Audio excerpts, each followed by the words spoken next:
malakas na ulan. At okay lang yan dahil kailangan natin ng tubig. Kailangan din na ma-preskuan yung ating katawan, ano? Mainit ang panahon. So all things work together for good. Purihin ng Panginoon. So si Johnson laging na sasalang sa bakbakan, ano? Kasi parang ewan ko ba, parang tinamad na rin ako may pag-usap sa mga end timer eh. Hindi ko matawag na end time believer kasi hindi naman talaga end time believer eh. Pag sinabi mong end time believer, balance yan turo.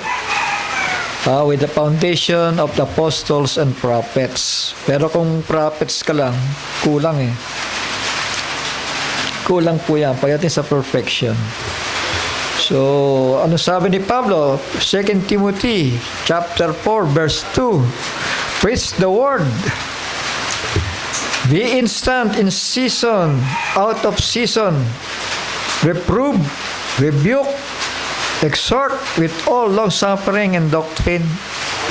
Ha? Hindi pa pwedeng tatahimik ka talaga eh pagdating sa katotohanan, ano? Ha?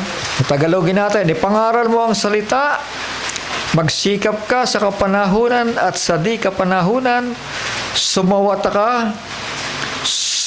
ka, mangaral ka na may buong pagpapahinuhod at pagtuturo.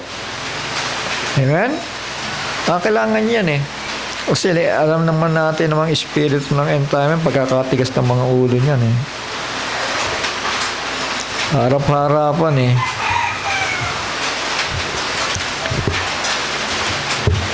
Napapatotohanan na error pero ewan ko kung bakit umiiral pa rin ng pride. Huwag hamakin ng sino man ang iyong kabataan, kundi ikaw ay maging uliran ng mga nagsisisampalataya sa pananalita, sa pamumuhay, sa pag-ibig, sa pananampalataya, sa kalinisan. So, amen. So, yan. Mga kapatid. Yung isa pa, content for the faith. Ayan. Which was once delivered unto the saints. Kailangan ipaglaban eh. Tama ba?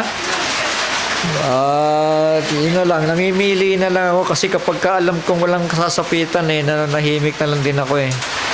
Mas maigi daw yung nananahimik eh, di ba? Kasi lalong magkaroon ng problema o magkasala yung tao. Pero, siyempre, matapos na sabihin mo yung katotohanan sa kanila, ang Diyos na po ang bahala. Tama po? Ha? Sige po, at nagdadalawang isip ako kung ano i-mensahe ko. Dahil kung itutuloy ko yung nakaraan, siguro i-hold muna natin at yung nakaraan, kasi bala kong duktungan yun, pero mag-iiba ako ng message para maiba lang tayo ng panlasa. Nung nakaraan, ay na-invite ako. Kahapon pala. Meron nag-i-invite sa akin na seminar.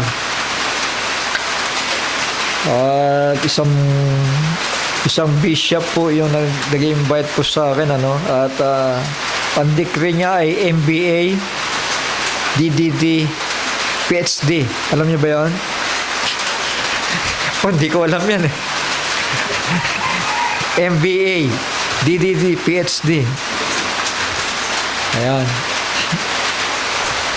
Antimano, bago ito, yung Biyernes kasi nagkausap-usap na kami.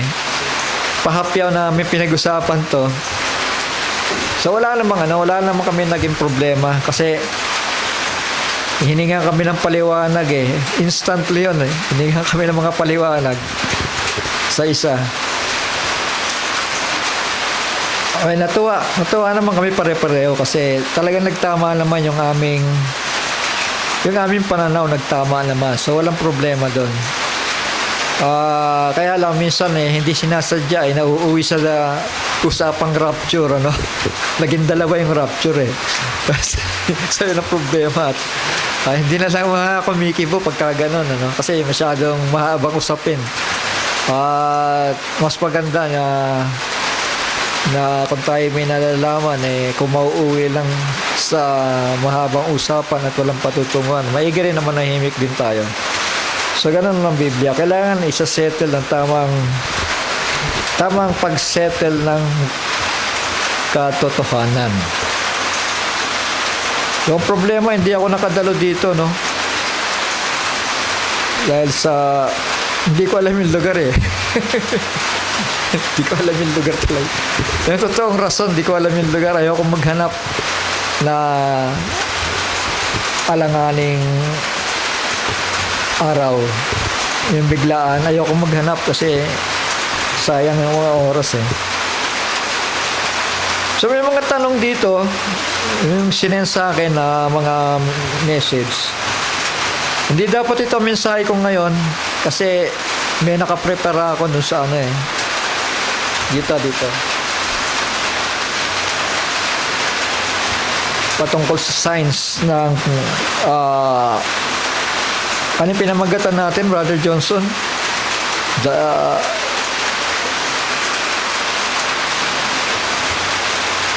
The spirit, the powering, ano? Yung pamagat natin ang nakaraan, the powering of the Spirit of grace. Yan, the powering of the Spirit of grace and supplications. Ano? So bakit ganoon ang pamagat? Ano? Kasi nga yung outpowering of the Holy Spirit sa bayang Israel at yung biyaya at yung supplication, yung kanilang pagdaramdam na hinahatid nila sa luklukan ng awa. So hindi muna yon. Hold muna natin yon. Ilan na yung hinold ko? 3 na, no? Dahil may gusto kong iduktong. Alam nyo, talagang mensahe ng Panginoon hindi kaya sa isang upuan eh. Kasi ang Diyos punong-puno ng karunungan ng Panginoon. At habang pinag-aaralan natin ang salita niya, papapansin natin na lagi may bumubukas, ano? Lagi may bumubukas at doon, kapag naitoon yung kaisipan natin sa bagay na yon, doon na lumalawak na naman. Hindi natatapos, ano? Purihin ng Panginoon. So, gusto kong talakayin yung yung pinag-usapan nila noong Sabado kahit wala ako doon, ano? Kasi ito yung mga title, basahin ko sa inyo yung mga nakalagay dito, course outline. Dahil parang course ito, no, na kapag ka naipasa mo, parang ganun eh. Parang ka nag-aral sa seminaryo, no? Course outline. So ito po yung mga dapat mong malaman o dapat nating malaman. So pakinggan lang ninyo, baka makadagdag sa inyo ito. Law and grace. Ito yung unang tanong, no?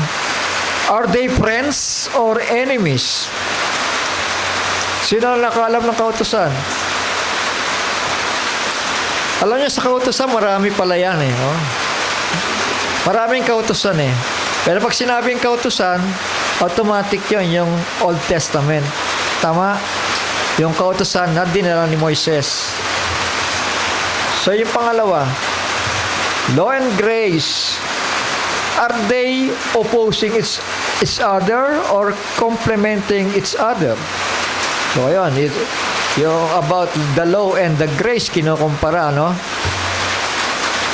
Nakikinig ba kayo? Nakapapanggan niyo ba ang malinaw? So pag sinabing grace, ang kalakip dyan ay yung biyaya ni Kristo o biyaya ng Diyos, tama? Bagaman wala makatupad ng kautusan, ay nauwi sa biyaya. Yan. The origin of the laws of men, Can a man be able to fulfill the law of God?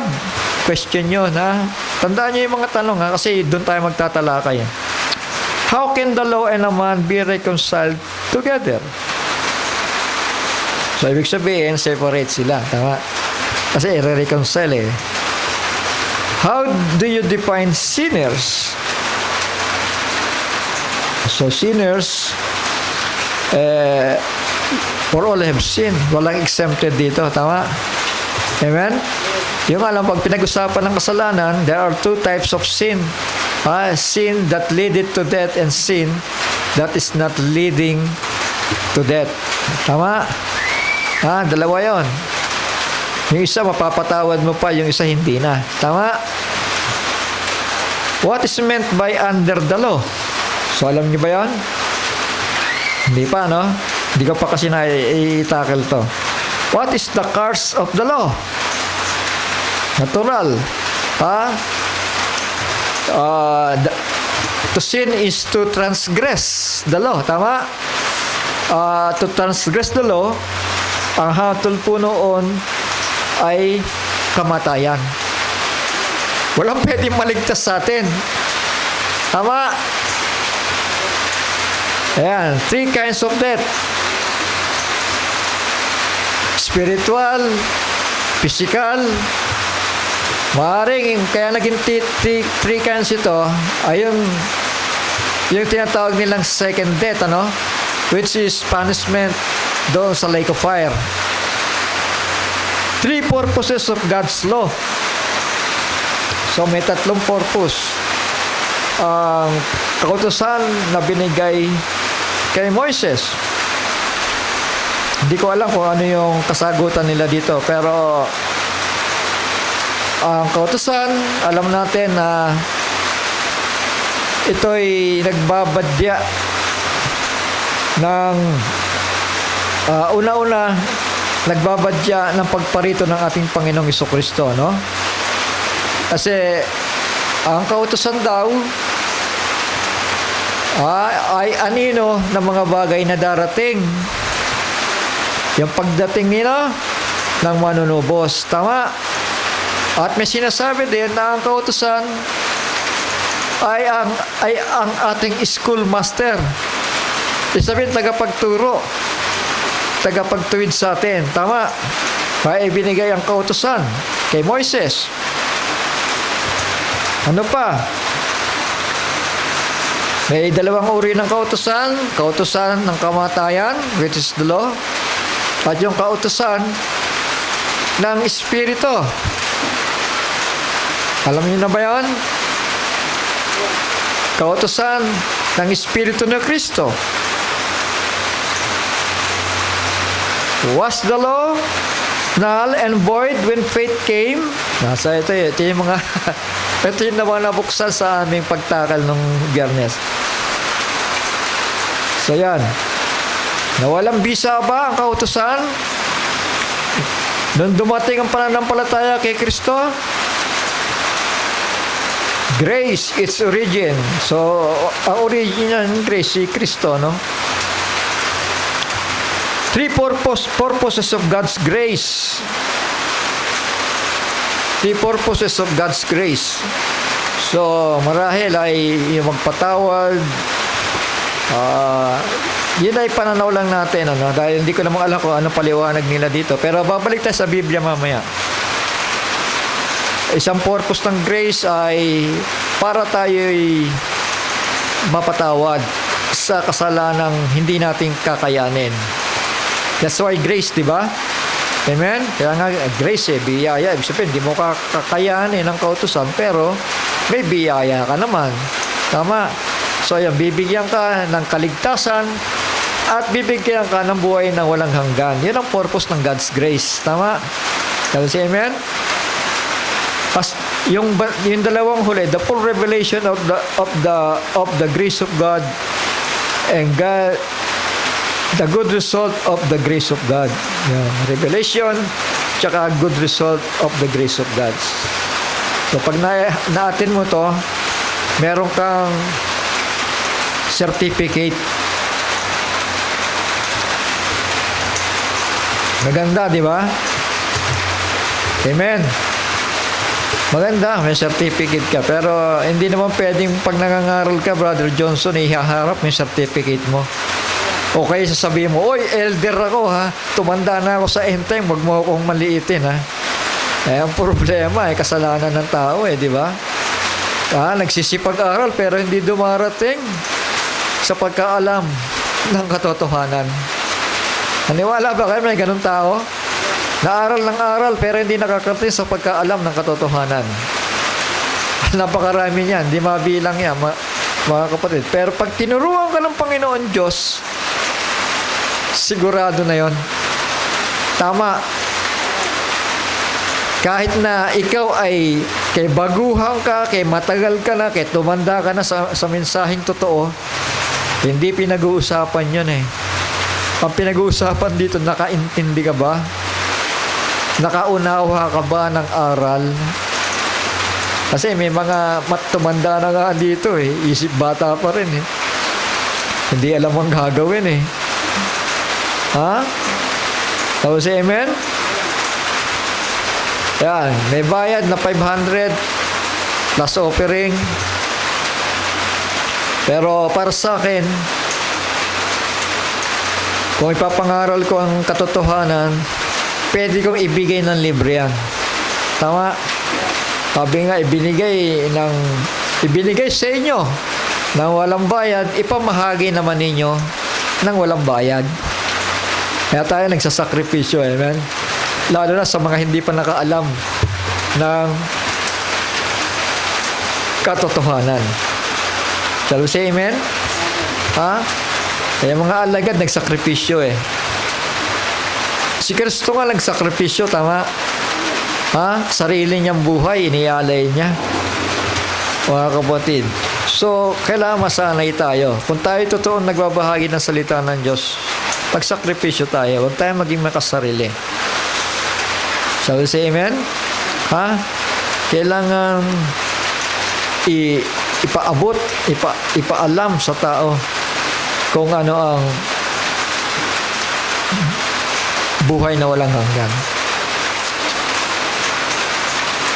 Ha? Sa yan lagi ko sinasabi, no? Ang buhay na walang hanggan ay ang makilala ang Panginoon Diyos. Yun lang ang unang-una Na spirit. Nandoon siya sa langit, mga kapatid. At ang bugtong na anak na ating tagapagligtas, umako ng ating kasalanan, then yan na po ang kaligtasan. Sige po, pakiramdam ko kasi maiksi lang itong message ko. Habang mahina ang ulan, manalangin tayo. Ama namin, banal at makapangyarihan sa lahat, malimisan pa, salamat sa mga narinig namin na mga mensahe, sa mga aral, sa mga patotoo, sa aming mga karanasan, sa aming paglilingkod. Natunay na kailangan namin ipaglaban ang salita. Kailangan namin tumindig sa salita, Panginoon. Tulungan mo kami sapagkat hindi ito dumating sa galang amin, kundi ikaw, Panginoon, ang nagbigay ng lahat ng ito. At pabayaan mong may paliwanag ng mapayapa, marahan, na hindi pa kami gumagamit ng might and power, Panginoon, kundi ng katwiran at katotohanan. Salamat po sa oras na ibinigay mo sa araw na ito upang muli kaming mag-aralan, Panginoon, sa iyong mga salita. Naway kasihan mo, patnubayan mo po ang iyong maliit na lingkod. Minsan pa sa pangalan ng aming Panginoon at manunubos na si Yahshua, ang aming Mesaya. Salamat po. Amen. Shall we say amen? Paliwanag ba ako? Papakinggan? Tatapat ko na lang. Ayan, Brother Johnson. Nahirapan si Johnson Kasi lumalayo akong ganun kaya nawawala. Ayan, Johnson, okay na siguro yan. So, alam natin ang sinasabi ng Biblia, ang kautusan ay ibinigay kay Moises, kadapot ang biyaya at katotohanan ay ibinigay sa pamamagitan ng ating Panginoong Hesukristo. Tama ba? Ha? So, magtanong lang ako ng kaunti, sa inyo muna. Bakit nauna si Moises? Hindi ba pwedeng mauna si Kristo? Bakit nauna si Moises para magbigay ng kautusan? Bago ang kautusan ng Espiritu na kay Kristo. So, bakit ganon? So, alam natin ang mga plano at kaisipan ng ating Panginoon, di ba? Alam natin yung kaisipan niya, di ba? Through reading the Word of God, natututo tayo, nababasa natin ang kaisipan ng Diyos. Bakit nga ba nauna si Moises? Samantalang sila po ay galing sa Ehipto, tama? Ano si Amen? Ibig sabihin, sa Ehipto, wala silang kinikilalang tunay na Diyos. Tama po. Wala silang sinasamba na tunay na Diyos. Wala silang inaalayan na tulad sa pagsamba nila sa Panginoon Diyos. Pero may isang bagay na hindi nawawala sa kanilang mga kaisipan.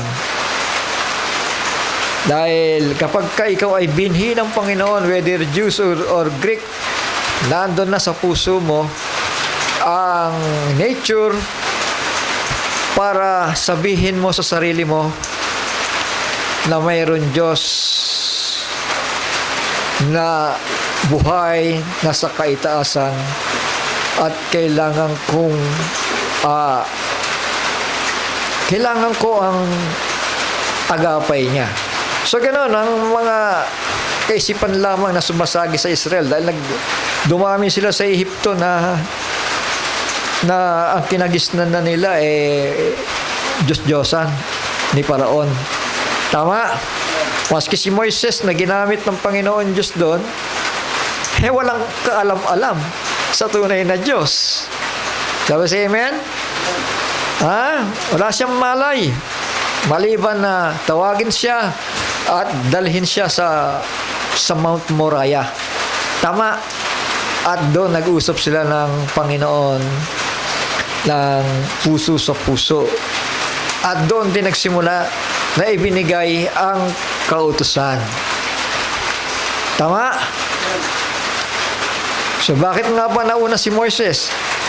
Natural, hindi dadating ang kautusan at biyaya ni Kristo maliban na ang tao'y nakaunawa ng katwiran. Tama? Tapos amen? So paano ka magkakaroon ng katwiran? So ano ba ang ginawa ng Panginoon Diyos? From Egypt, papunta sa Promised Land, tinuruan sila ng pananampalataya sa Diyos na buhay at tinuruan sila ng katwiran at ng mga kautusan. Tama? So hindi mo muna pwedeng pagdilang Panginoon sa kanila, repent and be baptized. Hindi naman pwedeng ganon. Naintindihan natin?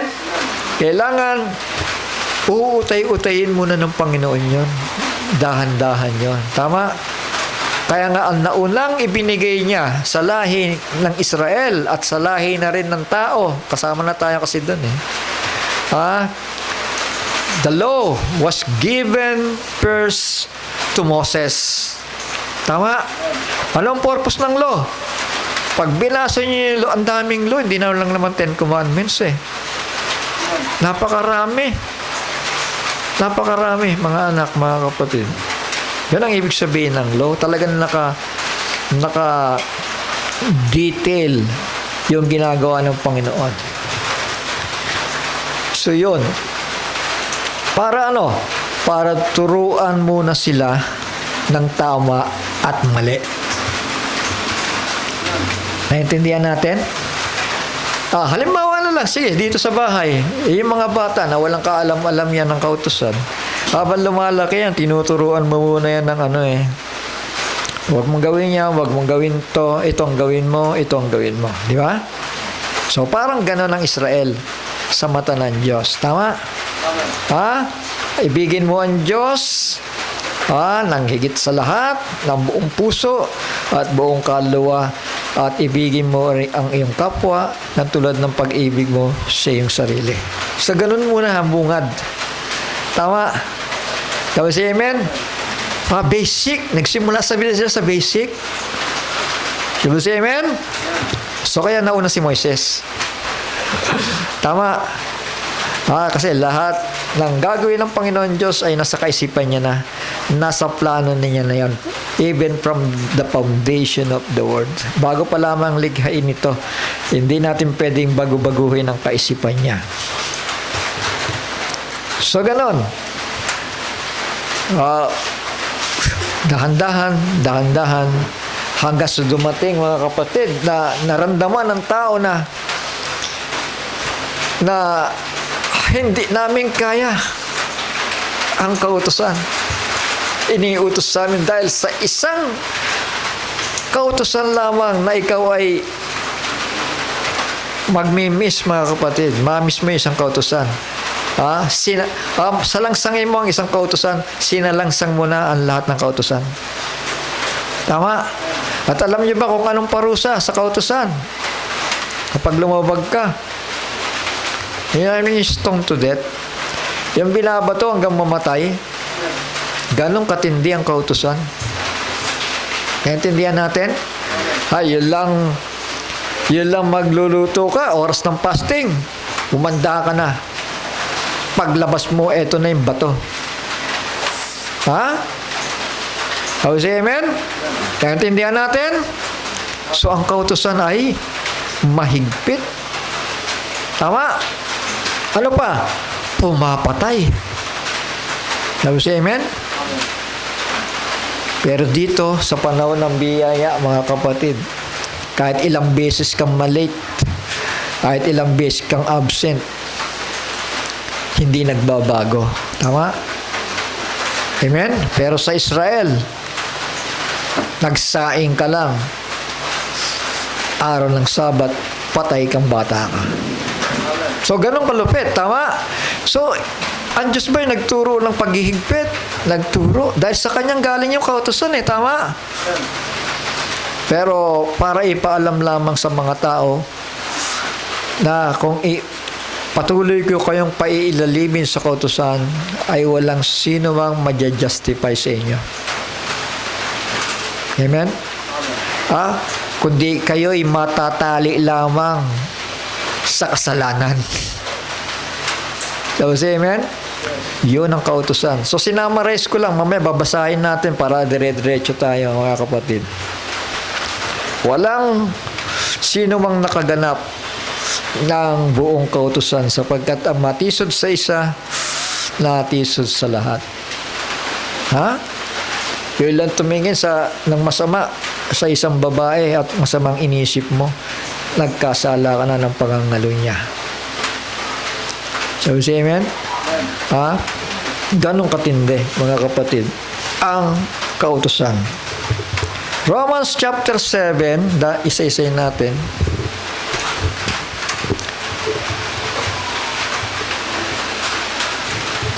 Know ye not, brethren, ang tinutukoy niya mga kapatid niyang Hudyo, na nanirahan sa Roma.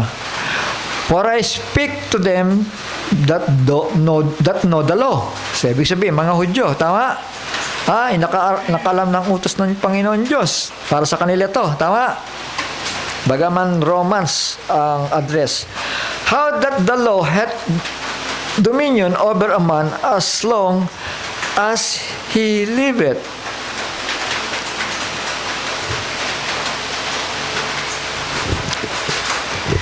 Ang kautusan daw ay laging nagdudomain o naghahari sa Tagalog na lang O di ba ganinyo nalalaman, mga kapatid, sapagkat nagsasalita ako sa mga taong nakaalam ng kautusan, na ang kautusan ay naghahari sa tao samantalang siya ay nabubuhay. So, ganun pala. Ibig sabihin, magpapailalim ka lagi doon. Tama? magpapailalim ka lagi. Sapagkat ang babae, ito in typology to sapagkat ang babae na may asawa ay itinali ng kautusan sa asawa, samantalang ito ay nabubuhay. Dadapot kung ang asawa ay mamatay, ay kalag na sa kautusan ng asawa. Maliban na mamatay yung asawa, saka lang magiging laya yung babae o yung lalaki. Yun ang ibig sabihin nito, type sa kautusan.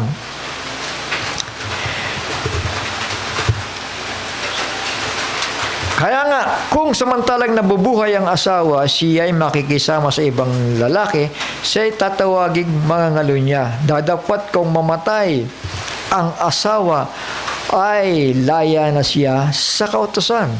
Ano pat siya ay hindi na mangangalo niya, bagamat siya ay makisama sa ibang lalaki. So kung yun para sa spiritual, gayon din naman mga kapatid ko, kayo'y nangamatay rin sa kautusan sa pamamagitan ng katawan ni Kristo, upang kayo'y makisama sa iba sa makatuwid bagay doon sa nabuhay na maguli, upang tayo magsipagbunga sa Diyos. So, kung wala pala si Kristo sa buhay ng tao, at sa ilalim siya ng kautusan, mga kapatid, kahit na yon ay talagang ginaganap niya na may kasipagan, mga kapatid, ay hindi iyon magbubunga ng kaligtasan sa kanya. So papasok ang tanong kasi dito agad, para hindi na kayo malito at nag-iisip, paano naman yung Old Testament saints? Di ba? Wala talaga nakaganap sa kanila. Maski si Moises, hindi talaga nakaganap. Pero, anong kautusan ang nagbigay ng buhay sa kanya? Yung kautusan ng pananampalataya kay nino? Sa manunubos na darating. Kautusan ng pananampalataya. Ito. Yun ang maaaring makapagligtas sa kanila. Dahil kailangan lahat ng pagganap ng mga iniutos ng Diyos, kailangan lalakipan mo ng pananampalataya. Can you say amen? Kahit ikaw ay sumunod sa mga moral na utos, kahit ikaw ay sa pagkilala sa iniutos ng Panginoon na ibigin siya at ibigin ng kapwa, at do sa mga kautusan ng mga kapistahan. Alam niyo ba yun? Na ang mga bagay na yan ay nagbabadya. The law, sabi nga ni Pablo rin, the law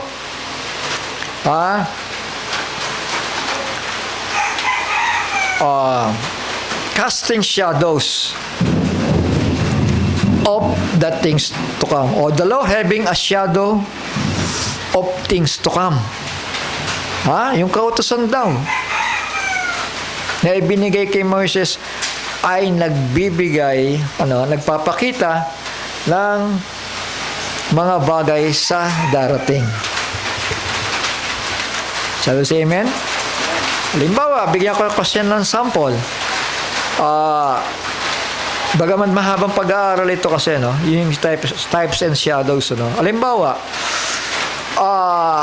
yung pagkakatay nila taon-taon ng isang kordero, mga kapatid, at ito papatuloy ng dugo, at hihingi ng kapatawaran ng mga tao. Anong ipinapakita niyan? Yan po ay nag-aanino sa darating na manunubos. Tama po? Hindi ba si Kristo po ay sinugatan Di ba? Duguan siya. Tama. At yung kanyang dugo ay siyang inialay niya sa Diyos Ama upang sa ikapagpapatawad ng ating mga kasalanan. At may kapangyarihan po sa dugo, mga kapatid. Tulad ng isinagawa ng Ehipto bago sila tumakas, ay nagpahid po sila sa poste ng dugo ng hayop bilang sign ng kanilang kaligtasan. Na kapag darating ang anghel na papatay ng mga walang bahid ng dugo, ay lalakpasan sila. Ano? Amen? Dahil may dugo doon ng hayop. Tama? Pero hindi po, ano ba ang bisa ng dugo ng hayop? Mga kapatid, yun ay pansamantala lamang na nire-require ng Panginoon dahil yan ay nagbabadya ng isang manunubos na darating na sa pamamagitan ng kanyang dugo ay tayo'y natubos sa lahat ng ating kasalanan. Hello, say amen? So yun, ibig sabihin nagpapakita, the law having a shadow of things to come. So papunta sa biyaya. Tama? So, bagamat, eto po, balik muna tayo sa kautusan. Gayon din naman, mga kapatid ko, kayo'y nangamatay din sa kautusan sa pamamagitan ng katawan ni Kristo. Ayan na. Amen? Hindi na tayo magpapailalim pa doon. Tama?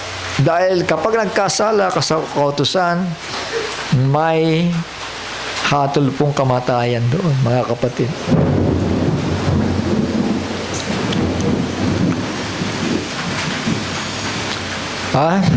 Sa pamamagitan ng katawan ni Kristo upang kayo'y makisama sa iba.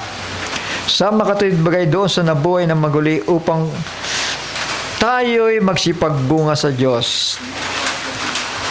Sapagkat nang tayo'y nangasalaman, ang mga pitang salarin na pawang sa pamamagitan ng kautusan ay nagsisigawa sa ating mga sangkap upang magsipagbunga sa kamatayan. Mga kapatid, kung ikaw pala ay nabubuhay sa kautusan,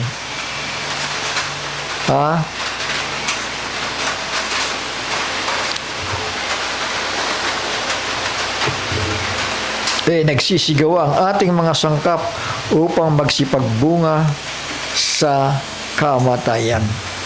So, sino nga maliligtas dyan, Di ba? Datapwat, ngayon tayo'y nangaligtas sa kautusan, yamang tayo'y nangamatay doon sa nakatatali sa atin, si Kristo. Ano pat nagsisipaglingkod na tayo sa panibagong espiritu at hindi sa karatihan ng sulat. So, ibig sabihin, hindi na tayo magpapailalim doon sa kautusan ng laman, kundi sa kautusan o doon sa udyok ng banal na espiritu na nananahan sa'yo. Tama?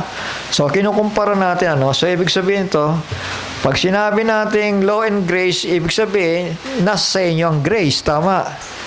Pero yung mga wala pa, is under the law.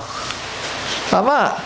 At yung law, huwag niyong isipin na pinairal lang yan sa Israel, nakarating yan sa bawat bansa. Kapag nagkasala ka, bitay ka kapag malala kasalanan mo. Tama ba? So, yun, mga kapatid. Pero yung kautusan ni Kristo, ay siyang nagbibigay ng buhay. Yung law of the Spirit na namamahay. Nawas na nanahanan na sa inyo yung Spirit of God na yan, Spirit of Christ, ay buhay na walang hanggan. Tama? Kahit masira pa yung laman mo, papunta yan sa buhay na walang hanggan. May tanong dito, what shall we say then? Is the law sin? Kasalanan ba? Ikaw ay dalhin sa kautusan? God forbid. Ha? Huwag nawang mangyari. Nay, I had not known sin. Sa Tagalog, huwag nawang mangyari. Dapat hindi ko sana nakilala ang kasalanan, kundi sa pamamagitan ng kautusan. So you see, kaya pala binigay ang kautusan para unti-unti makilala ng tao ang pinagbabawal ng Diyos. So ganun muna, tama? Amen? Kaya nga naunang ibinigay ang kautusan kay Moises. Lalo si amen? Sapagkat hindi ko sana nakilala ang kasakiman kung hindi sinasabi ng kautusan, huwag kang mananakim. Kaya yung mga tao na hindi naturuan ng kanilang mga magulang, hindi ba? Yun ang unang-una talagang nasasalang sa mga krimen kasi hindi naturuan eh. Kaya sabi nga, ang bata pa lang, turuan mo na. Turuan mo na at hindi siya hihiwalay sa mga aral. So, verse 8, dadapat ang kasalanan na makasumpong ng pagkakataon ay gumawa sa akin sa pamamagitan ng utos ng sari-saring kasakiman. Sapagkat kung walang kautusan, ang kasalanan ay patay. Ibig sabihin, wala kang malay eh. Hindi mo alam. Kaya ang purpose ng kautusan, ipaunawa sa'yo, ipaalam sa'yo, para kung ito'y pagsisihan mo, ay iyon na yung tatalikdan at lalakad ka na sa panibagong buhay, nataglay ang Espiritu ng ating Panginoon. The law of Spirit of life. At sabi dito, at nang isang panahon ako'y nabubuhay na walang kautusan. Dadapat nang dumating ang utos ay muling nabuhay ang kasalanan at ako'y namatay. Si Pablo po yan, So, doon niya na nauunawa, doon niya nakikita, nang nalaman niya ang kautusan, mga kapatid, na siya pala ay aba. Amen? At makasalanan. So, maigi ba ang kautusan? Maigi kasi tinutuwid tayo, tinuturuan tayo, tama? At ang utos sa ikabubuhay ay nasumpungan kung ito'y ikamamatay. So baliktad, dahil may something na kulang. Kapag natisod ka nga sa isa, ibig sabihin, tisod ka sa lahat eh. Yan ang kautusan eh. Dadapat ang kasalanan na makasumpong ng pagkakataon ay dinaya ako sa pamamagitan ng utos at sa pamamagitan nito ay pinatay ako. Hindi nga maganap ng kumpleto eh. Hindi nga maganap ng perfect eh. Di ba? Amen? So ano expect mo? Hindi ka matayan. Tama. Kaya nga yung lahat ng namamatay, mga kapatid, dinadala muna sa hell. Kasi hindi pa sila qualified maiharap sa presensya ng Panginoon. Tama. Kaya lahat ng namamatay under the law of Moses, dinadala sa hell. Lahat sila namamatay doon. Shall we say amen? At yan din ang kadahilan na si Kristo ay bumaba sa kanila, sa ilalim doon. At nagbigay ng kanyang espiritu. Kasi hindi sila maging karapat-dapat eh. Amen? Ano sabi? Siyang umakyat ay siya rin bumaba sa kalaliman at nagbigay ng mga kaloob sa tao. Ano yan? Yung buhay na walang hanggan, binigay sa kanila. Tama? Amen? Saan sila umakyat? Dito. Sa presence ng ating Panginoon. Tama? Sapagkat ang kasalanan na makasumpong ng pagkakataon ay dinaya ako sa pamamagitan ng utos at sa pamamagitan nito ay pinatay ako. Kaya nga, ang kautusan ay banal at ang utos ay banal at matuwid at mabuti. Ang mabuti mga baga ay maging kamatayan para sa akin Mabuti ang kautusan. Pero papatayin ka niyan. Yun ang tanong, di ba? Ang mabuti nga baga ay naging kamatayan sa akin, huwag nawang mangyari. So, hindi tayo papayag, tama? Na yung mabuti, which is the law, ito po yung papatay sa atin. Hindi papayag ang Diyos, tama? Hindi din tayo papayag. Huwag nawang mangyari, kundi ang kasalanan upang maipakilala ang kasalanan. Yun ang purpose, tama? Sa pamamagitan ng mabuti ay gumawa sa akin ng kamatayan, na sa pamamagitan ng utos ang kasalanan ay naging lalong sala. Sapagkat nalalaman natin na ang kautos ay sa Espiritu, natural, wala namang kautosan na nagbubuhat sa tao. Even from the beginning, the tree of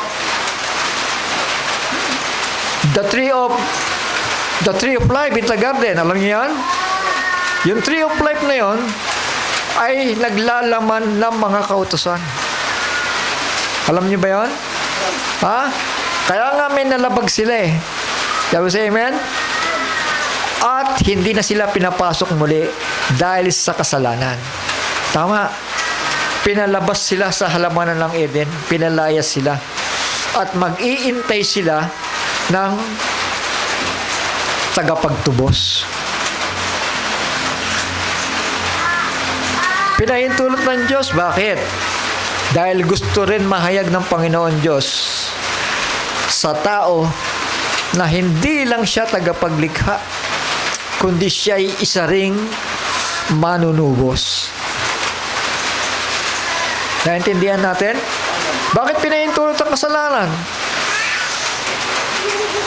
Para ang tao'y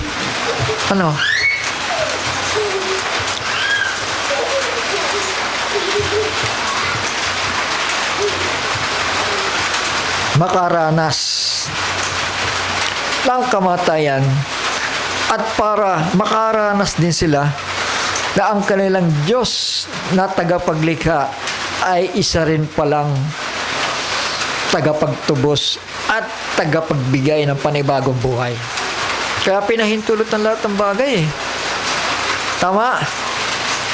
So say amen? Lahat ng bagay pinahintulot ng Diyos.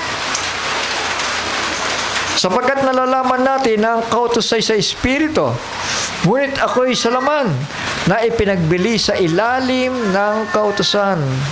Sapagkat ang ginagawa ko'y hindi ko nalalaman, sapagkat ang hindi ko ibig ang ginagawa ko. Dadapwat ang kinapuputan ko, yaon ang ginagawa ko. Mahaba pala to. Yung kinapuputan ko, yaon ang ginagawa ko. Sabi sa amen. Bakit ganon? Ibig sabihin, meron pong nag-uudyok sa kanya na banal na espiritu sa kanyang puso. Tama? Sabi sa amen? Meron nag-uudyok sa kanya na ng tama at mali at nag-uutos na gawin niya kung ano ang tama. But still, hindi niya kayang magawa eh. Tama. Hindi niya kayang sundin eh, mga kapatid. Pero dahil po doon sa siling ng Espiritu na nandoon sa kanya, yun ay buhay. Yun ay buhay na tanda ng ating kaligtasan, hindi dahil sa kautusan, kundi dahil sa kautusan ng Espiritong ibinigay sa atin. Intindi niyo sinasabi ko, mga kapatid. Yung Espiritong galing kay Kristo, yun po ay Spirit of Christ containing the Spirit of life. Containing the Spirit of law of life. kaluluwang, espiritong pambuhay yon. Espiritong pambuhay. Wala lang magagawa pa yung laman mo doon sa espiritong nananahan sa'yo. Dahil nananahan sa'yo ang spirit of life na kumukontrol sa lahat ng uri ng kasalanan sa sarili mo, sa katawan mo. Mamaya, sa verse 8, tutuloy natin. Ngunit, sabi ni Pablo, ngunit kung ang hindi ko ibig, sa verse 15 muna, sapagkat ang ginagawa ko hindi ko nalalaman, sapagkat ang hindi ko ibig ang ginagawa ko. Dadapot ang kinapuputan ko, yaon ang ginagawa ko. So, ibig sabihin, may nagtuturo na sa kanya na gumawa ng mabuti. Tama? Pero still, ang nagagawa niya yung ayaw niya Ngunit kung ang hindi ko ibig ang siyang ginagawa ko, ay sumasang-ayon ako na mabuti ang kautusan. Tama? Amen? Mabuti ang kautusan dahil nagtutuwid nga sa atin Tinuturo nga tayo pinasasakdal nga tayo papunta sa Diyos. Kaya ngayon hindi ako ang gumagawa nito, kundi ang kasalanang tumitira sa akin. Ito po, itong laman na to. Amen? Mistiso na to. Alam niyo ba yon? Alam niyo ba yon? Pag sinabi mistiso, yung dugo ng serpente humalo na sa tao Kaya nga ano sabi ng Ecclesiastes? Walang taong matuwid na gumagawa ng mabuti ang hindi nagkakasala. Purihin ng Panginoon. May tumitira. Ang kasalanang tumitira sa akin. Dadapat nalalaman ko na sa akin, sa makatuwid, ay sa aking laman, ay hindi tumitira ang anumang bagay na mabuti. Dapat makilala niyo mga sarili niyo. Kasi sarili niyo, yan ang mismong kalaban niyo Tama? Kung hindi mo didisiplinahin ang sarili mo, pagdating ng Panginoon, late comer ka pa rin. O kaya absentee. Kung na-tiyempohan ka na rapture, wala man lang na bago sa buhay mo. Kailangan aware tayo sa kautusan ng Espiritu. Buwabag-abag kasi yun tinuturuan ka niya, pero kaya mong sundin Huwag natin ugaliin yun, mga kapatid. Huwag natin ugaliin yan. Sa makatawid ay sa aking lawan ay hindi tumitira ang anumang bagay na mabuti. Dadapot ang pagnanasa ay nasa akin. Dadapot ang paggawa ng mabuti ay wala. Sapagkat ang mabuti na aking ibig ay hindi ko ginagawa. Ngunit ang masama na hindi ko ibig ay siya kong ginagawa. Dadapot ko ang hindi ko ibig ay siya kong ginagawa ay hindi na ako ang gumagawa nito kundi ang kasalanang tumitira sa akin. Hindi na raw siya. Tama? Ibig sabihin, asisisihin mo ito. Hindi yung buhay mo. Tama? So, amen? Yung kasalanang tumitira sa tao. Kaya nga, nasumpungan ko ang isang kautusan. May isang kautusan. Kung ibig kong gumawa ng mabuti, ang masama ay nasa akin. Sapagkat ako'y nagagalak sa kautusan ng Diyos ayon sa pagkataong loob. So yun, yung pagkataong loob. May kautusan yun, Datapot nakikita ko ang ibang kautusan sa aking mga sangkap na nakikipagbakal laban sa kautusan ng aking pag-iisip at dinadala akong bihag sa ilalim ng kautusan ng kasalanan na nasa aking mga sangkap. Yung laman mo pala, hinahatak ka niyan, hinihila ka niyan para gumawa ka ng kasalanan. Tama. Pero yung espiritu man nandoon, kumukontra naman yun, pinakontra, ayaw ko yan. Naglalaban. Sa katawan mo pa lang naglalaban na di ba? Sa abang tao ako, sino ang makapagliligtas sa akin? sa katawang nitong kamatayan. Mga kapatid, nagtatanong ano? Sino makakapagligtas nga dito sa katawang ito? Nitong kamatayan. Ito ang sagot, nagpapasalamat ako sa Diyos sa pamamagitan ni Jesucristo na Panginoon natin. Kaya nga tunay kong pinaglilingkod ang aking pag-iisip sa kautusan ng Diyos, dadapot ang laman ay sa kautusan ng kasalanan. Amen? Wala ka na magagawa dyan eh. Tama. Amen. Maliban kontrolin yan. Maliban may mag-control yan, mga kapatid, itong physical mong laman, para hindi ka makapaggawa ng kasalanan hindi ikamamatay. Tama? May kasalanang ikamamatay at may kasalanang hindi ikamamatay. Doon kinukontrol ng Espiritu yung kasalanang ikamamatay para hindi ka makaranas ng parusa doon sa impyerno. Amen? Pero yung mga hindi ka mamatay, pinapahintulot ng Diyos yan eh. Tama? Tapos amen? Maski sila sa lumang tipan, mga kapatid, kung hindi sila sinakop ng kautusan ng pananampalataya, walang maliligtas sa kanila. Tapos amen?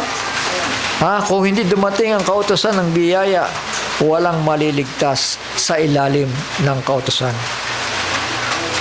Napaparusahan lahat sila. Pero dahil napaka-buti ng Panginoon, alam niya ang kautusan ng pananampalataya sa Diyos na buhay, mga kapatid. Na kung kaya't bagaman sila'y na impyerno o napunta sa hell, minsan, hindi para parusahan sila magpakailanman doon, kundi para dalhin sa bosom of Abraham at one day muli silang kukunin at isasampa sa kalangitan. Amen? Pansamantala yon. Pero tayo, na may tatak ng Espiritu Santo, tinuturuan tayo ng Diyos. Chapter 8, verse 1. Ngayon ngay wala nang anumang hatol sa mga na kay Kristo Jesus. Di ba kayo natutuwa? Kapag ka ikaw pa rin na kay Kristo na, wala nang hatol. Lalo si amen. Pero yung English may dinuktong dito no? There's therefore now no condemnation to them which are in Christ Jesus, who walk not after the flesh, but after the Spirit. So, say amen? Hindi ka matulan kung lumalakad ka ng ayon sa Espiritu at hindi ayon sa mga gawa ng laman. Tama ba? May pasubali, di ba? So, say amen? Hindi ko mo sinabi dyan wala nang anumang hatol sa mga na kay Kristo. Meron po yung exemption, mga kapatid. Kailangan lumakad ka hindi ayon sa laman, kundi ayon sa Espiritu. Kailangan buhay ang Espiritu ng Diyos sa iyo. Sapagkat ang kautusan ng Espiritu ng buhay na kay Kristo Jesus ay pinalaya ako sa kautusan ng kasalanan at ng kamatayan. Ayun. Daya na pala si Pablo. Daya na pala tayo. Tama. Amen? Sapagkat ang hindi magawa ng kautusan na mahina sa pamamagitan ng laman, sa pagsusugo ng Diyos sa kanyang sariling anak na nag-anyong lamang salarin, at dahil sa kasalanan ay hinatulan ng Diyos sa laman ang kasalanan. Amen? Ibig sabihin, hinatulan na yung kasalanan na nandoon, nananalaytay dito sa laman natin. Hinatulan na. Tama? Condemn sin in the flesh. Upang ang kahilingan ng kautusan ay matupad sa atin, na hindi nangagsisilakad ayon sa laman, kundi ayon sa Espiritu. So, kailangan ang paglakad pala natin ayon sa Espiritu. Tama, hindi ayon sa dikta ng ating laman. Tama po? Ha? May ano doon, may exemption ba? Sapagkat ang mga ayon sa laman ay nagsistalima sa mga bagay ng laman. Datapot ang ayon sa Espiritu ay sa mga bagay ng Espiritu. Sapagkat ang kaisipan ng laman ay kamatayan, dadapot ang kaisipan ng Espiritu ay buhay at kapayapaan. Sapagkat ang kaisipan ng laman ay nakikipaggalit laban sa Diyos, sapagkat hindi nasasaklaw sa kautusan ng Diyos ni hindi nga maaari, at ang nangasalaman ay hindi nakalulugod sa Diyos. Dadapot kayo'y wala sa laman, kundi ayon sa Espiritu, kung gayo'y tumitira sa inyo ang Espiritu ng Diyos. Dadapot kung ang sino mang walang Espiritu ni Kristo, siya'y hindi sa Kanya. Sabi sa amen? Tandaan nyo, isang Espiritu lang ang tinutukoy dito, ha? Yung Espiritong natanggap ni Kristo, yun din ang titira sa atin. Tama? We receive only one Spirit. Hindi dalawa, kagaya ng tinuturo ng ibang end time. Dalawang Espiritu daw doon, Espiritu ng tao at Espiritu ng Ama. Hindi po pwedeng gano'n. We receive na only one Spirit. The Spirit of Christ that He received from the Father. So yun. Tama? At kung si Kristo nga ay nasa inyo, ang katawan ay patay dahil sa kasalanan. Shall we say praise the Lord? Ngayon, may tanong dyan eh. Iba mo ba sabihin, magpapatuloy ba tayo sa kasalanan? Huwag mangyari ang sagot ni Pablo. Ano? Ituloy ko lang pagbasa. Dadapot ang Espiritu ay buhay dahil sa katuwiran. Ngunit kung ang Espiritu niyo ang bumuhay na maguli kay Jesus ay tumira sa inyo, ano yan? Kaninong Espiritu yan? Espiritu ng Ama. Dahil siya yung bumuhay kay Kristo. Tama? Ayan. Dapat maintindihan natin ito. Ang bumuhay na maguli kay Kristo Jesus sa mga patay ay magbibigay buhay naman sa inyong mga katawang may kamatayan. So, say amen. Sa pamamagitan ng kanyang Espiritu na tumitira sa atin. Awas na nandun na yan. Wala nang power ang kasalanan sa inyo. Sa atin. Tama? Amen. Kaya nga, mga kapatid, mga may utang tayo, hindi sa laman, upang mabuhay ayon sa laman, sapagkat kung nabubuhay kayo ng ayon sa laman, ay mamamatay kayo. Dadapot ko sa pamamagitan ng Espiritu, ay pinatay ninyo ang mga gawa ng laman, ay mga bubuhay kayo. Sabi sa amen?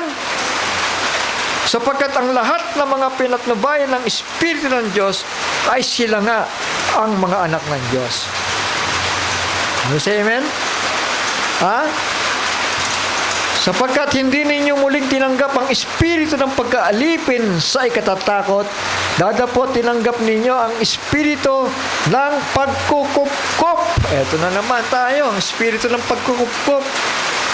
Ibig sabihin, kinukupkup tayo ni Kristo. Tama? Amen. Kinukupkup tayo, pero tayo yung mga anak na ng Diyos. Tama? Pasamantala yun. Pero pagka tayo na glorified body na, and doon ka na, hindi masasabing kinukupkup ka pa rin. Tama. Sabi sa amen? Kaya nga sinasabi ko sa inyo, napakalayo ng distansya natin sa Diyos eh. Kaya nga merong kailangan mamagitan. Sino yan? Kundi yung ating ama-amahan. Sino yun? Si Kristo Jesus. Tama? Amen.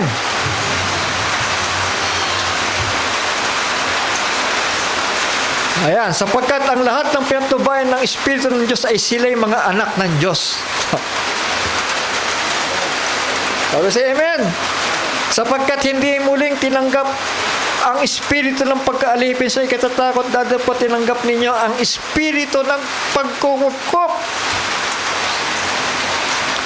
Na dahil dito sumisigaw tayo, Aba, Ama. Ang Espiritu rin ang nagpapatotoo kasama ng ating Espiritu na tayo'y mga anak ng Diyos. At kung mga anak, ay mga tagapagmana nga.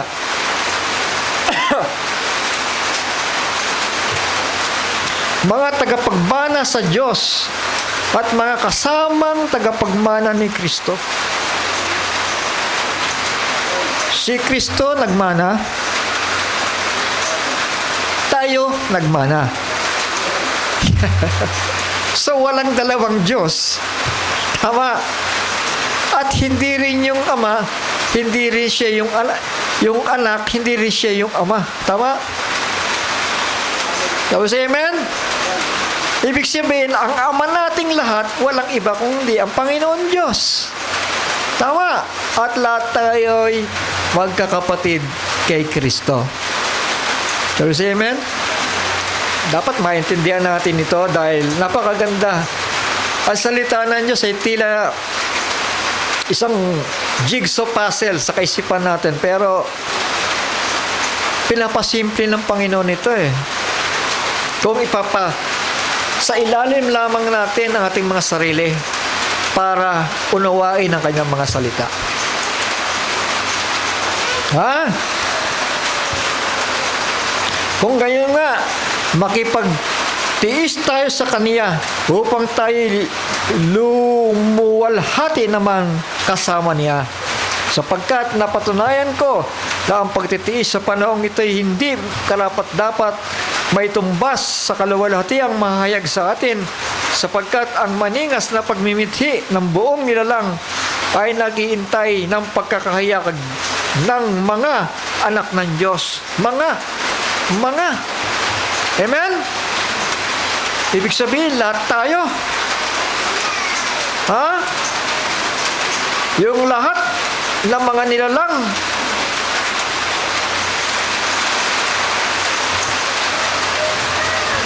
Ha?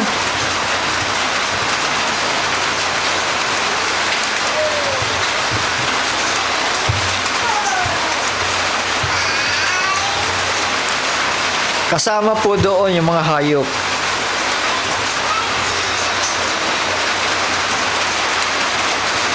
Paiksiin ko na lang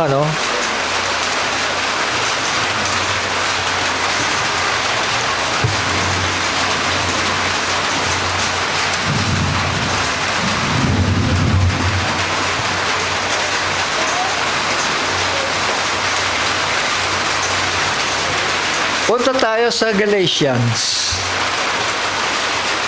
Para maintindihan natin ang law at grace. Verse 1 muna tayo magsimula. Now I say that the heir, as long as he is a child, different nothing from a servant, though he be Lord of all. Sino yan? Si Kristo, no? Bagamat siya ay Lord of all at isang tagapagmana, wala siyang halintulad sa isang tagapaglingkod. Hindi ba? But is under the tutors and governors until the time appointed of the Father. Sa literal ito itong tinutukoy ni Pablo. Yung literal.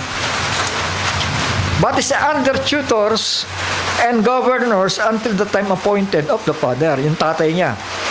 Even so tayo na to. When we were children, we're in bondage under the elements of the world. But when the fullness of time was come, God sent forth His Son, made of a woman, Mary, made under the law. So, nasa ilalim siya ng kautusan. Tama? Si Kristo, kaya nga masunuri siya sa kautusan eh. Sabi nila, nag-break daw siya ng kautusan. Hindi po. Kasi dumating na ang time niya para ibigay ang biyaya. Tama? Para hindi na ang tao manatili pa sa ilalim ng mga kautusan. At yan ang hindi naintindihan ni Israel. Tama? Sapagkat sabi nga, the law having a shadow of things to come. Yung pagtubos niya, binabadya na ng kautusan pero hindi pa rin nila naintindihan. Tama po. Tapos amen. So yun ay kautusan patungkol sa mga kapistahan na nagbabadya ng pagparito niya. Yun ang hindi naman nila naintindihan, mga kapatid. Bagamat sinasagawa nila, pero dumating ang tamang panahon, when the fullness of time was come, God sent forth His Son, made of a woman, made under the law. So anong purpose niya? Dahil wala nga nakatupad sa kautusan eh. Wala nga nakakompleto eh. Ito ang purpose.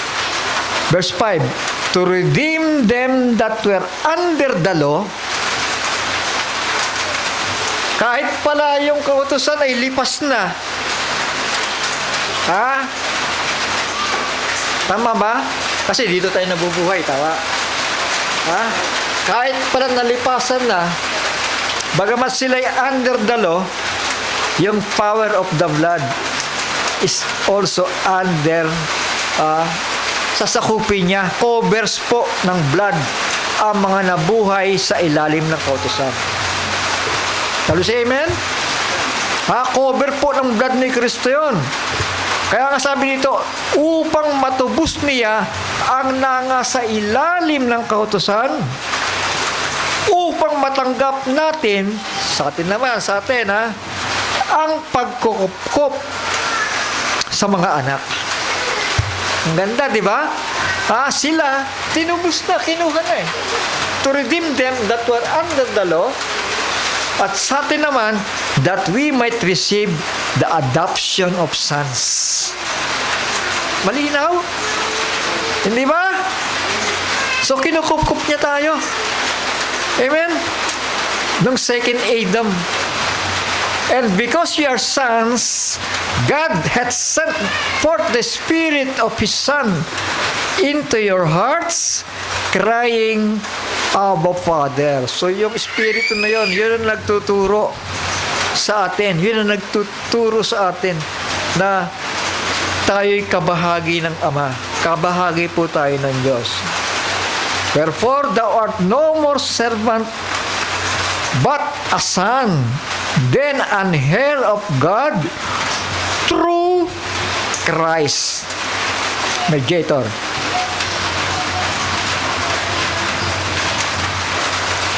Shall we say amen?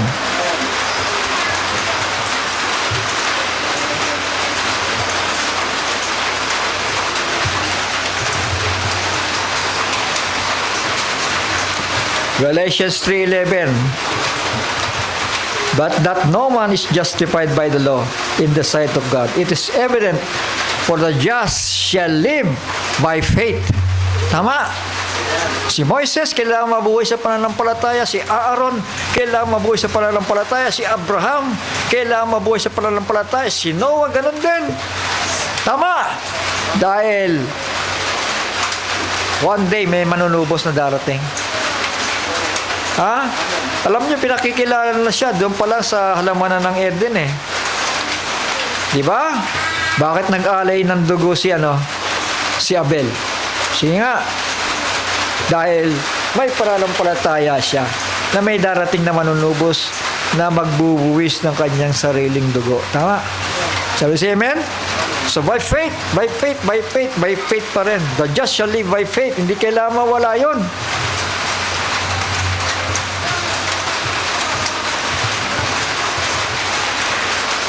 Galatians 3:13, Christ hath redeemed us from the curse of the law, being made curse for us. Ang kautosan ay nagisumpa sa atin. For it is written, cursed is everyone that bring it on a tree. Sumpain lahat ng ipinapako doon sa krus. Ngayon, ang tanong dito, is the law against the promises of God? God forbid. For if there had been a law given which could have given life, verily righteousness should have been by the law, but the scripture had concluded all under sin, that the promise by faith of Jesus might be given to them that believe. Sa 23, but before faith came, we were kept under the law. Ayun. Para ipaunawa, para turuan tayo. Shut up unto the faith which should afterward be revealed. Wherefore the law was our schoolmaster. Nagtuturo lang, ano? Tama. Tinuturuan lang tayo. To bring us unto Christ, that we might be justified by faith. So, nandun, kalakip pa rin yung pananampalataya. Doon ka mapapawalan sala.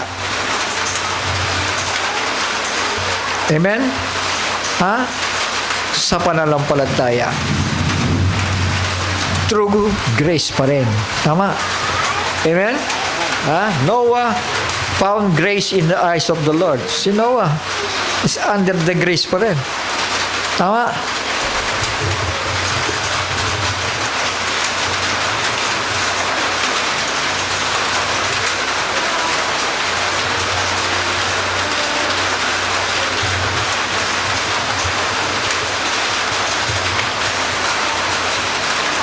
May tanong si Pablo dito kanina, no? Do we then, sa Romans 3, verse 31, do we then make void the law through faith? Babaliwalain na ba natin ang kautusan dahil tayo may pananampalataya na? Anong sagot? God forbid. Tama. Anong gagawin?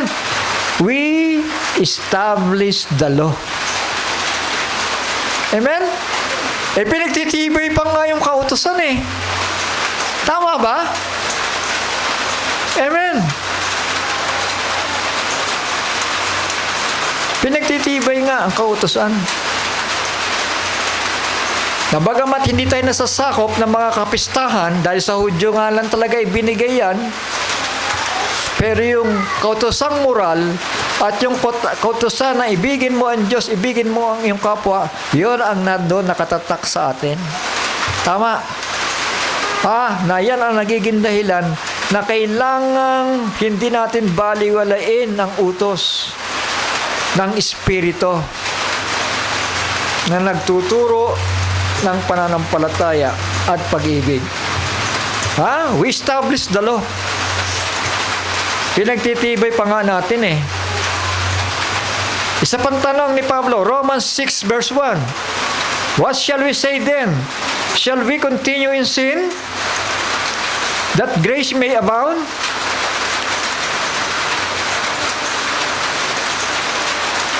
Dahil tayo ay dahil sa biyaya, ngayon ang tanong,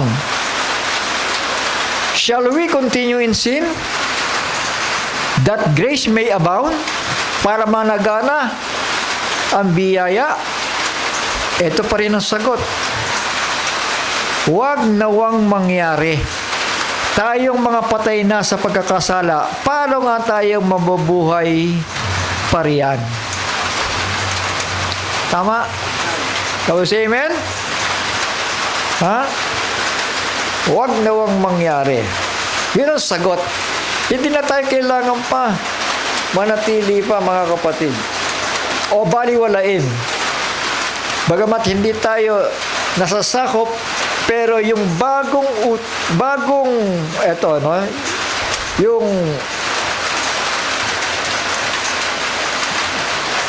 bagong kautusan, mga kapatid, ay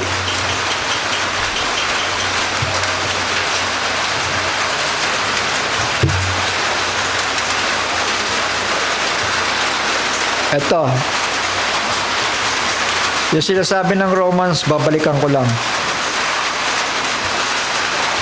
Sa verse 2, for the law of the Spirit of life.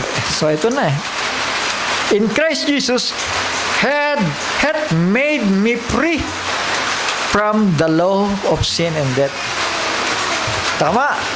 Ha? Laya na tayo. Laya na tayo sa gawa ng kasalanan, mga kapatid. Pero, hindi ko matlaya na tayo dahil sa Espiritu niya ay magpapatuloy tayo sa kasalanan. Huwag nawang mangyayari. Naintindihan natin? Ha? Dahil ang Espiritu niya, ang Espiritu ni Kristo ay nagtuturo para gawin natin yung panibagong kautusan na napapaloob do sa tinatawag na law of the Spirit of life. Amen? Ha? Dahan-dahanin ko. For the law. May utos ba? So say amen. For the law of the Spirit of life. May kautosan din. Tama? Tama. Law of the Spirit of life na ibinigay sa atin. Na nanggaling kay Jesus, pinalaya na tayo. Sabi sa amen? Hindi ba tayo masaya? Ha? Laya na. At hindi ka tuturuan mamusong kapag nandun yung Espiritu na yan. Hindi ka uutusan gumawa ng masama. Tama. Hindi niya ipapahintulot kahit magsalita ka ng masama. Sapagkat sabi ni Pablo, walang nagsasalita na isang taong nagsasabing, walang taong magsasalita na may taglay na Espiritu ni Kristo ang magsasabing, isinumpa si Jesus. So, say amen? Ibig sabihin, hindi ka uutusan ng taglay mong Espiritu para magkasala ka sa Diyos. Shall we say praise the Lord? Yun ang kagandahan na kapag ka yung law of the Spirit of life in Christ na nandoon na sa atin, yun ang kagandahan nun. Walang kapangyarihan ang kasalanan sa buhay natin. Shall we say amen? Ha? Hindi ka na mananatili pa doon nakagaya ng mga taong walang taglay na Espiritu. Dahil magpapatuloy at magpapatuloy sila sa paggawa ng kasamaan. So we say praise the Lord. So naintindihan po natin. Purihin ang Panginoon. At ito magandang pamagat, Brother Johnson. The law of the Spirit of life in Christ. Purihin ang Panginoon. Palakpakan po natin ang Panginoon. Hallelujah. Tayo po'y manalangin. Awang banal na nasa langit, muli kami nagpapasalamat.